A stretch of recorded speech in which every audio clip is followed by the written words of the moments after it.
หนี้สินอยู่ใช่ไหมอย่าเพิ่งหมดหวังทุกปัญหามีทางออกธนาคารแห่งประเทศไทยมีคำแนะนำและข้อมูลที่เป็นประโยชน์ที่จะช่วยคุณจัดการหนี้ให้ถูกวิธีหากต้องการคำปรึกษาทางการเงินโทร1213แล้วกดต่อ99เป็นหนี้ต้องแก้ไขเริ่มต้นใหม่อย่างยั่งยืนย้ำอีกครั้งธนาคารแห่งประเทศไทยโทร1213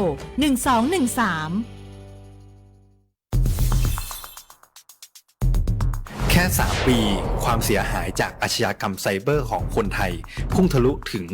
94,000 ล้านบาทหรือเฉลี่ยปีละ 30,000 ล้านบาททุก1ชั่วโมงเราเสียเงินกว่า 3.4 ล้านบาทให้กับมิจฉาชีพออนไลน์โจรไม่เห็นใจคนอาชีพไหนอายุเท่าไหร่สถานะทางการเงินแบบใดหมอพ่อค้านักธุรกิจนักเรียนแม่บ้านข้าราชการเกษียณทุกคนตกเป็นเหยื่อได้เสมอและวันหนึ่งอาจเป็นคุณหรือคนที่คุณรักเพราะจุดอ่อนร่วมของเหยื่อคือความเร่งรีบขาดสติหรือแม้แต่บางครั้งก็เกิดความโลภจนเกินไปอย่าปล่อยให้การกดคลิกเดียวลิงก์เดียวทำให้โจรยิ้มกว้างวันนี้ถึงเวลาแล้วที่คนไทยทุกคนจะต้องร่วมมือกันสร้างภูมิคุ้มกันอาชญากรรมไซเบอร์ช่วยกันหยุดก่อนที่ภัยไซเบอร์จะทำให้คนที่คุณรักและตัวคุณเองกลายเป็นเหยื่อ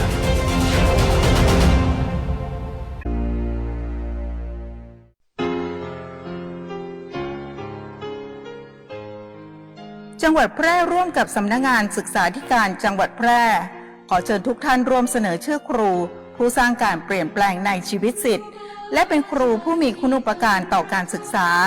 ควรค่าแก่การได้รับการยกย่องเชิดชูเกียรติเพื่อขอรับพระราชทานรางวัลสมเด็จเจ้าฟ้ามหาจักรีครั้งที่ 7 ปีพุทธศักราช 2570 ผู้มีสิทธิเสนอชื่อครูเพื่อเข้ารับการคัดเลือกระดับจังหวัด 1. สถานศึกษาขั้นพื้นฐานโดยความเห็นชอบของคณะกรรมการสถานศึกษา 2. สมาคมมูลนิธิและองค์กรที่มีฐานะเป็นนิติบุคคลและมีภารกิจส่งเสริมการเรียนรู้ 3. ลูกศิษย์ที่เป็นศิษย์เก่าจำนวน1 คนซึ่งมีอายุไม่น้อยกว่า 20 ปี 4. คณาจารย์ในระดับอุดมศึกษารวมกันไม่น้อยกว่า 3 คนเสนอชื่อและส่งเอกสารได้ตั้งแต่บัดนี้เป็นต้นไปจนถึงวันที่ 30 มิถุนายน 2569 สอบถามรายละเอียดเพิ่มเติมได้ที่ www.pmca.or.th หรือศูนย์ประสานงานรางวัลสมเด็จเจ้าฟ้ามหาจักรีสำนักงานศึกษาธิการจังหวัดแพร่ครุสภาจังหวัดแพร่เลขที่ 168 หมู่ 2 ตำบลป่าแมดอำเภอเมืองแพร่จังหวัดแพร่หมายเลขโทรศัพท์ 054-520-807ดื่มดับ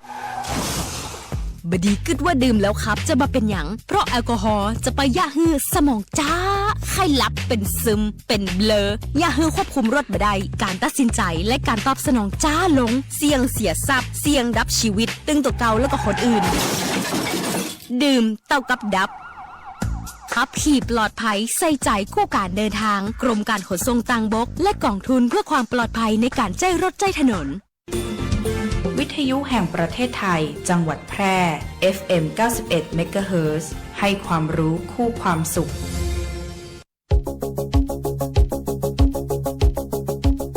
ข่าวสารฉับไวใกล้ตัวบริการทันใจร่วมแรงร่วมใจงานบ้านงานบุญประกวดราคาโปร่งใส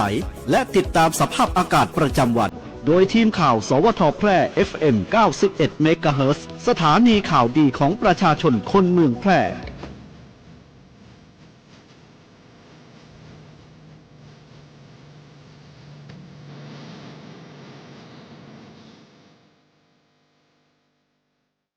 สวัสดีค่ะสถานีวิทยุกระจายเสียงแห่งประเทศไทยจังหวัดแพร่ขอเสนอข่าวท้องถิ่นประจำวันพฤหัสบดีที่ 11 มิถุนายน พุทธศักราช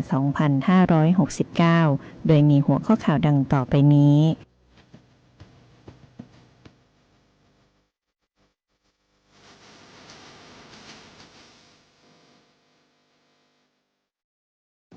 ข คณะอนุกรรมการตัดสินการประกวดจังหวัดอำเภอและชมรม To be Number One ตรวจเยี่ยมการประเมินผลการดำเนินงานโครงการ To be Number One ในระดับประเทศประจำปี 2569 จังหวัดแพร่จังหวัดแพร่ประชุมกรอ.จังหวัดแพร่ขับเคลื่อนเศรษฐกิจและพัฒนาคุณภาพชีวิตประชาชนอย่างยั่งยืนรัฐบาลผนึกเครือข่ายโลกปิดเว็บหลอกลวงกว่า 115,000 URL ไม่มีพื้นที่ปลอดภัยให้คนโกงลุยล้างบางสแกมเมอร์ข้ามชาติรัฐบาลขยายทุนโอดอทรุ่น 2 ส่งเด็กม. .6 และสายอาชีพเรียนต่อต่างประเทศต่อไปเป็นรายละเอียดของข่าวค่ะ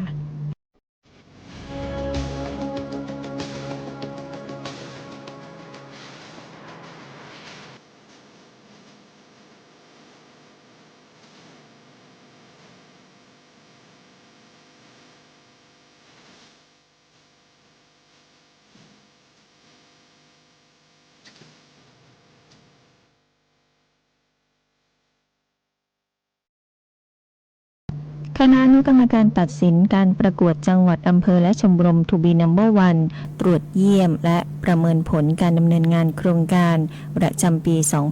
2569 จังหวัดแพร่สำนักงานประชาสัมพันธ์จังหวัดแพร่รายงานว่าวันนี้ที่ห้องประชุมธรรมโกสัยสำนักงานสาธารณสุขจังหวัดแพร่นางสาวพวงแก้วเชื้อเชยอดีตรองอธิบดีกรมคุมประพฤติพร้อมคณะอนุกรรมการตัดสินการประกวดจังหวัดอำเภอและชมรม To be Number One ระดับประเทศลงพื้นที่ตรวจเยี่ยมและประเมินผลการดำเนินงานในโครงการ To be Number One ประจำปีงบประมาณ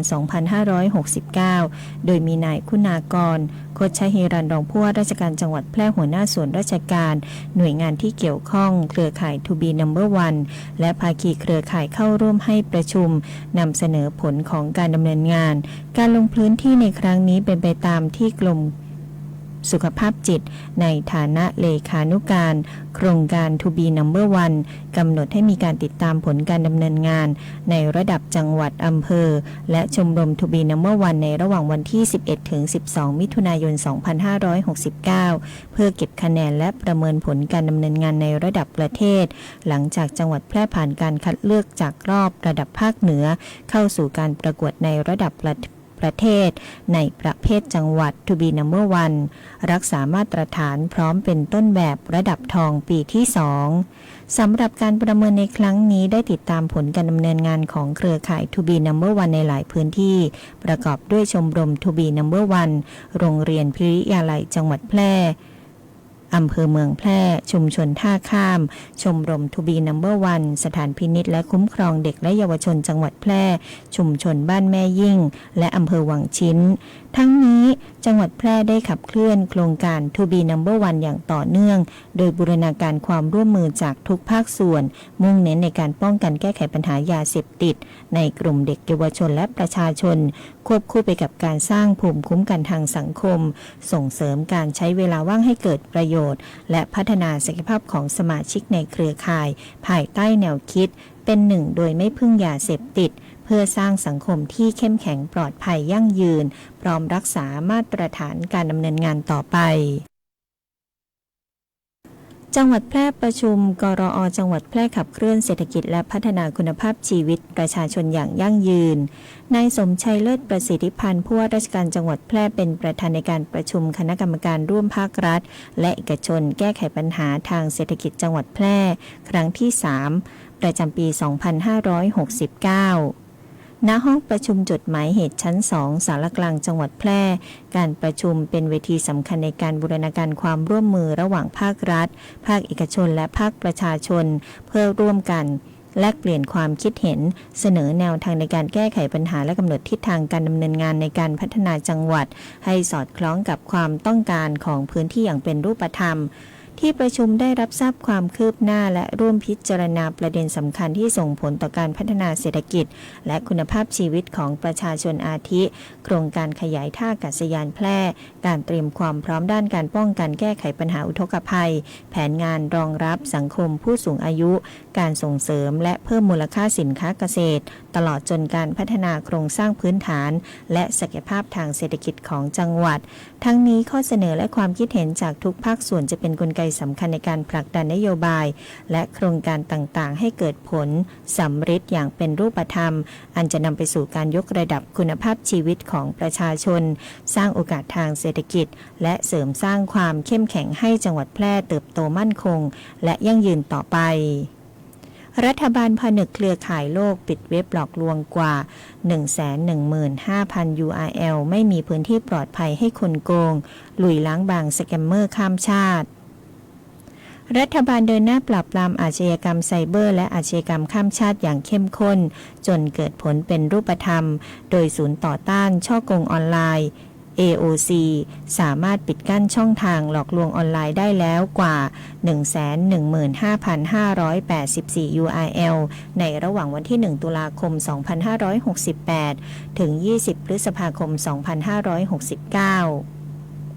จากการเฝ้าระวังและตรวจสอบเครือข่ายหลอกลวงก่อนประชาชนจะตกเป็นเหยื่อความสำเร็จนี้เกิดจากการบูรณาการความร่วมมือระหว่างหน่วยงานของไทยกับกว่า 25 องค์กรและเครือข่ายระดับโลกรวมถึง 15 หน่วยงานบังคับใช้กฎหมายต่างประเทศอาทิ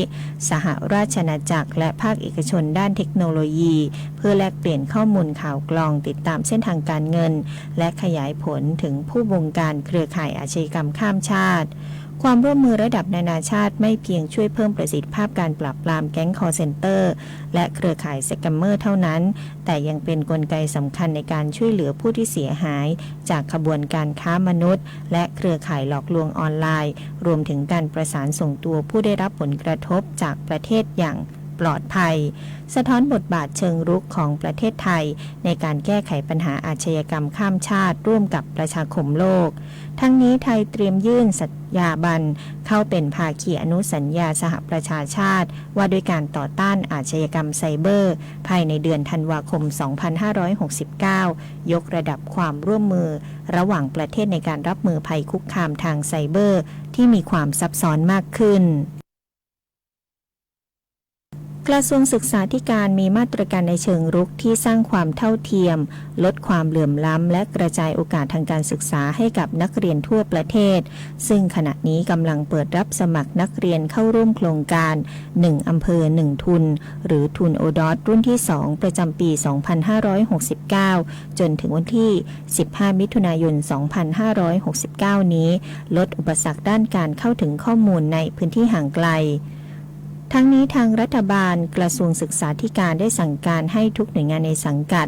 เร่งสร้างการรับรู้และส่งต่อข้อมูลการรับสมัครขอทุนโอดอทไปยังนักเรียนครูผู้ปกครองและเครือข่ายสถานศึกษาทั่วประเทศอย่างทั่วถึงและให้โรงเรียนทำหน้าที่เป็นพี่เลี้ยงคอยช่วยเหลือนักเรียนในพื้นที่ห่างไกล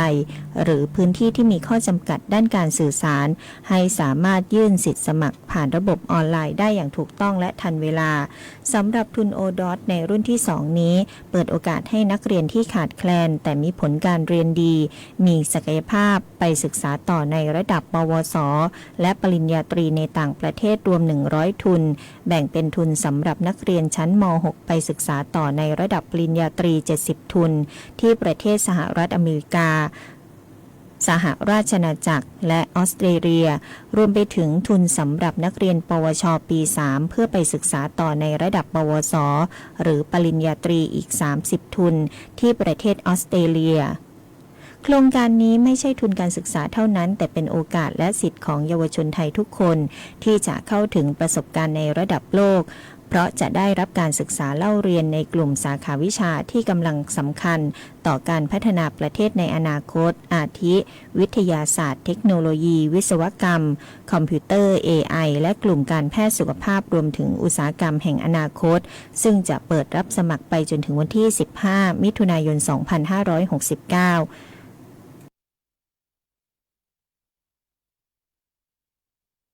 ตาขวางเดินโซเซห่างตกลิ้นห้อยน้ำลายย่อยแม่นเลยเจ้าสัตว์เลี้ยงของท่านกำลังเป็นโรคพิษสุนัขบ้าพ พื่อบ่ให้มีการสูญเสียชีวิตจากโรคพิษสุนัขบ้าเฮาผู้คนต้องเป็นส่วนหนึ่งในการเฝ้าระวังป้องกันควบคุมและบูรณาการร่วมกันกำจัดโรคพิษสุนัขบ้าให้หมดไปจากประเทศไทยและบ่ได้ลืมว่าสัตว์เลี้ยงลูกด้วยนมกูชนิดเป็นโรคพิษสุนัขบ้าเฮาต้องเฝ้าระวังสัตว์ปลอดโรคขนปลอดภัยจากโรคพิษสุนัขบ้าปัจจุบันการเคลื่อนย้ายแรงงานระหว่างประเทศของไทยเริ่มเปลี่ยนแปลงโดยเฉพาะอย่างยิ่งการเคลื่อนย้ายแรงงานจากประเทศเพื่อนบ้านได้แก่เมียนมาลาวและเวียดนามโครงสร้างของประชากรที่เปลี่ยนแปลงไปสู่สังคมสูงอายุจึงมีความจำเป็นที่ต้องนำแรงงานต่างด้าวมาทดแทนกำลังแรงงานไทยที่ยังไม่เพียงพอในหลายกิจการสำนักงานจัดหางานจังหวัดแพร่เป็นหน่วยงานหลักที่ให้บริการจัดหางานแก่ประชาชนทุกกลุ่มเป้าหมาย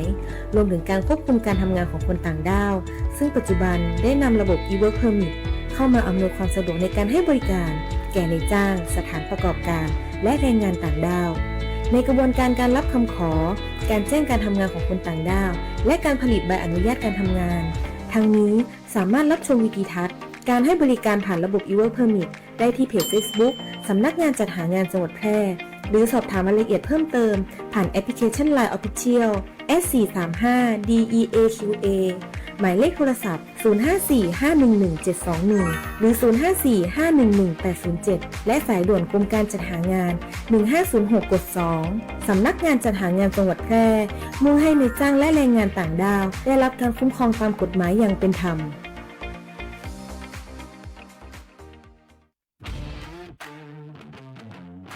องค์การบริหารส่วนจังหวัดแพร่รับสมัครทีมบาสเกตบอลเข้าร่วมการแข่งขันตามโครงการจัดการแข่งขันและส่งนักกีฬาเข้าร่วมการแข่งขันกีฬาบาสเกตบอลอบจ.แพร่ประเภทการแข่งขันบาสเกตบอลทั่วไปรุ่นอายุไม่เกิน17ปีชายต้องเกิดก่อนปีพ.ศ. 2552 ขึ้นไปรุ่นประชาชนชายไม่จำกัดอายุบาสเกตบอล3คนรุ่นอายุไม่เกิน15ปีชายต้องเกิดก่อนปีพ.ศ. 2554 ขึ้นไปรุ่นอายุไม่เกิน17ปีชายต้องเกิดก่อนปีพ.ศ. 2552 ขึ้นไปรุ่นประชาชนชายรุ่นประชาชนหญิงแข่งขันตั้งแต่วันที่ 1 ถึง 10 กรกฎาคม 2569 ณ โรงยิม 1,000 ที่นั่ง องค์การบริหารส่วนจังหวัดแพร่ สมัครได้ตั้งแต่บัดนี้ไปจนถึงวันที่ 24 มิถุนายน 2569 ณ กองการศึกษา ศาสนา และวัฒนธรรม องค์การบริหารส่วนจังหวัดแพร่ ในวันและเวลาราชการเท่านั้น สอบถามเพิ่มเติม ฝ่ายส่งเสริมการศึกษา โทร 054-532-485 ต่อ 602 หรือติดต่อพี่โต โทร 080-677-2856 กฎหมายง่ายจังแค่ฟังก็เข้าใจโดยสำนักงานกิจการยุติธรรมตอนสุราข้ามประเทศผิดกฎหมายอ้าวไอ้จอยเอ็งไปเอาเหล้าที่ไหนมาเยอะแยะนะเฮ้ยฉันข้ามไปเอาจากประเทศเพื่อนบ้านเราไงพี่อ้วนมันถูกดีแต่ว่าจะเอาไปฝากผู้ใหญ่สักหน่อยนะจะบ้าเลยเฮ้ยเดี๋ยวพวกตำรวจมาเจอก็โดนจับหรอกจะทำเป็นเล่นไปนะโดนข้อหาขนเหล้าโดยไม่ได้รับอนุญาตเลยนะใช่แล้วค่ะกฎหมายว่าไว้การที่เราขนสุราเข้ามาในพื้นที่ของประเทศไทยปริมาณมากกว่า1 ลิตรโดยไม่ได้รับอนุญาตจากทางสรรพสามิตถือว่ามีความผิดนะคะเจ้าหน้าที่สรรพสามิตสามารถแจ้งความมีโทษปรับเงินถึง 1,000 บาทเลยนะคะฉะนั้นระวังทำผิดกฎหมายโดยไม่รู้ตัวนะคะเป็นไงล่ะข้าไม่ได้ล้อเล่นอยากเสี่ยงไหมล่ะแต่ข้าไม่เกี่ยวนะเฮ้ยพี่อ้วนทำเป็นไม่รู้จักกันเลยนะรอก่อนรอฉันก่อนเดี๋ยวฉันจะเอาไปคืนก่อนเดี๋ยวกลับบ้านพร้อมกันนะพี่อ้วนรอก่อนหากสงสัยเรื่องกฎหมายหรือได้รับความไม่เป็นธรรมติดต่อสำนักงานยุติธรรมจังหวัดทั่วประเทศหรือโทรสายด่วนยุติธรรม1111กด77นะ จะบอกให้มาติดตามพยากรณ์อากาศจากสถานีอุตุนิยมวิทยาแพร่ในวันที่ 11 มิถุนายน 2569 ประเทศไทยมีฝนตกหนักในบางแห่งและมีฝนตกหนักมากในบางพื้นที่บริเวณภาคเหนือภาคตะวันออกเฉียงเหนือตอนบนเนื่องจากร่องมรสุมผ่านภาคเหนือตอนบนและประเทศลาวตอนบนเข้าสู่หย่อมความกดอากาศต่ำบริเวณชายฝั่งประเทศเวียดนามตอนบนประกอบกับมรสุมตะวันตกเฉียงใต้กำลังปานกลางยังคงพัดปกคลุมทะเลอันดามันประเทศไทยและอ่าวไทยส่วนในช่วงวันที่ 12 ถึง 17 มิถุ นายน 2569 ประเทศไทยตอนบนยังคงมีฝนตกหนักในบางแห่ง โดยประเทศไทยตอนบนจะมีฝนเพิ่มขึ้นและมีฝนตกหนักมากบริเวณด้านตะวันตกของภาคกลางในช่วง 14-15 เนื่องจากมรสุมตะวันตกเฉียงใต้ที่พัดปกคลุมประเทศไทยตอนบนมีกำลังแรงขึ้นขอให้ประชาชนในบริเวณประเทศไทยโดยเฉพาะด้านตะวันตกของภาคกลางระวังอันตรายจากฝนที่ตกหนักถึงหนักมากและฝนที่ตกสะสมในช่วงวันที่ 14-17 มิถุนายน 2569 อาจทำให้เกิดน้ำท่วมฉับพลันน้ำป่าไหลหลากและน้ำล้นตลิ่งโดยเฉพาะพื้นที่ลาดเชิงเขาใกล้กับทางน้ำไหลผ่านและพื้นที่ลุ่มจบการนำเสนอข่าวท้องถิ่นพระบาทสมเด็จพระบรมชนกาธิเบศรมหาภูมิพลอดุลยเดชมหาราชบรมนาถบพิตรรัชกาลที่ 9 ทรงพระราชทานแนวทางการอนุรักษ์และฟื้นฟูป่าไว้อย่างเป็นระบบตั้งแต่การปลูกป่าต้นน้ำการสร้างป่าเปียกการปลูกป่า3อย่างประโยชน์4อย่างไปจนถึงการสร้างฝายชะลอน้ำเพื่อให้ธรรมชาติสามารถฟื้นตัวและดูแลตัวเองได้ในระยะยาวพิรุณพรแสงสร้อยอ่าน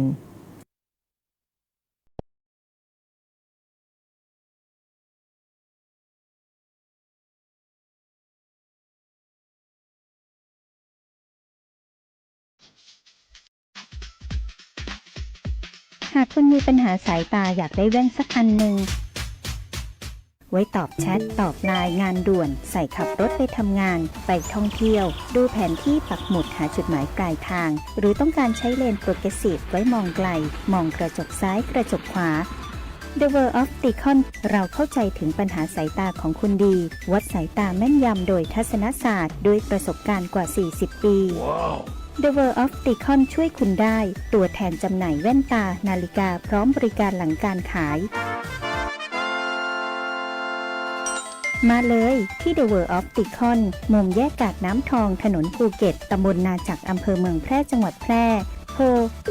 0819520545ถ้าคุณกำลังถามตัวเองว่าเรียนอะไรดีที่จบแล้วมีงานทำจริงเรียนอะไรที่ต่อยอดชีวิตได้ไกลกว่าห้องเรียนหยุดคิดไว้ตรงนี้เพราะคำตอบอยู่ที่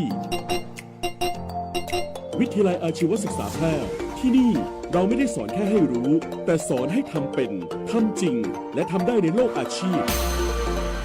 เปิดรับสมัครนักศึกษาใหม่ปีการศึกษา 2569 สำหรับผู้จบม.3 ม.6 และปวช.3 ครบทุกสายที่ตลาดต้องการ ทั้งการบัญชี การตลาด การจัดการสำนักงานดิจิทัล การจัดการโลจิสติกส์และซัพพลายเส้นคหกรรมศาสตร์อาหารและโภชนาการแฟชั่นสิ่งทอดิจิทัลกราฟิกวิจิตรศิลป์การโรงแรมการท่องเที่ยวเทคโนโลยีธุรกิจดิจิทัลและเทคโนโลยีสารสนเทศเรียนได้ตั้งแต่ปวช ปวส จนถึงระดับปริญญาตรีระบบปกติและทวิภาคีเรียนไปทำงานไปมีรายได้ระหว่างเรียนที่สำคัญเรามีสถานประกอบการชั้นนำรองรับการฝึกจริงและมีทุนการศึกษาอีกมากมายรอคุณอยู่อยากมีอาชีพอยากมีอนาคตที่จับต้องได้เริ่มต้นวันนี้ที่วิทยาลัยอาชีวศึกษาแพร่เตรียมชีวิตจริงให้พร้อมสู่โลกอาชีพเรียนจริงทำได้จริงมีงานรองรับเพราะความสำเร็จที่ยิ่งใหญ่เกิดขึ้นได้ที่วิทยาลัยอาชีวศึกษาแพร่